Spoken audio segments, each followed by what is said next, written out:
په هر ژبه کې به د هر انسان سره خبرې څنګه کوو. مطلب دا چې تاسو د فیسبوک د لارې یو ملګری وي او هغه تاسو ته SMS وکړي، هغه ستاسو سره په واتساپ یا په مسنجر باندې SMS کوي، تاسو سره د هغې جواب نه چې یاره دا دې څه لیکي او دا دې څه وایي، د جواب څنګه ورکم. نو هغه ملګري دې دا ویډیو تر اخره پورې وګوري. د سکرین ته تاسو ګورئ، زه لیکم په دې لاندنۍ خانه کې زه په سعودي عرب کې یم. ما په پښتو کې ولیکو، له پاسنۍ خانه کې تاسو ته څنګه ښکاري په انګلیش کې I am in سعودي عرب. زه په سعودي عرب کې یم. نو داسې لیکل به څنګه کوو؟ د دې لپاره به د ټولو نه مخکې لاړ شو پلی سټور ته. پلی سټور به ځان سره اوپن کو. چې پلی سټور مو آن کو نو بیا به دې خانه کې به راولیکو چې ګوګل کیبورډ. دا د ګوګل په دې بره خانه کې به بیا ولیکو ملګرو ګوګل کیبورډ. دا د ګوګل خپل کیبورډ دی. نو نوم دغه کیبورډ په انسټال کو. آیا ما انسټال کړی دی، زه به اوپن کم. نو دا به د دې تاسو دغه شانتي بیا سیټینګ وکئ.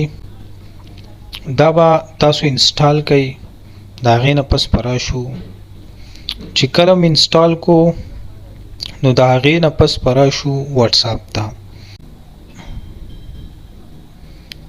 بره دا 3 ډاټ تاسو ته ښکاري، په دې باندې به کلیک کو او بیا لاندې دا ټرانسلیټ یې لیکلی دی، په دې باندې به کلیک کو. نو تاسو ته به داسې انټرفیس راشي. کیبورډ به تاسو ته داسې ښکاره شي. ستاسو که تاسو په پښتو کې لیکل کول غواړئ نو په دې لاندې خانه کې به تاسو لیکل کوئ او هغه به په دې بره خانه کې اټومیټیکلی په انګلیش کې لیکلی کیږي. نو زه دلته لیکم چې زه سکول ته ځم. I go to school. یا زه داسې ولیکم چې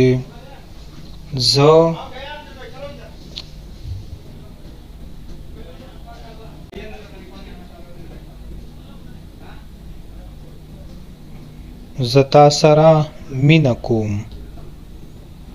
یا مینه لرم. زه تا سره مینه لرم. بر انګلیش کې تاسو ته ښکاري I love you. زبردست او بهترین کیبورډ دی. دا انسټال کړئ. که ویډیو مو خوښه شوه نو چینل ورسره ضرور سبسکرایب کړئ او ویډیو مخکې شیر کړئ. لایک او کمنټس مه هېروئ.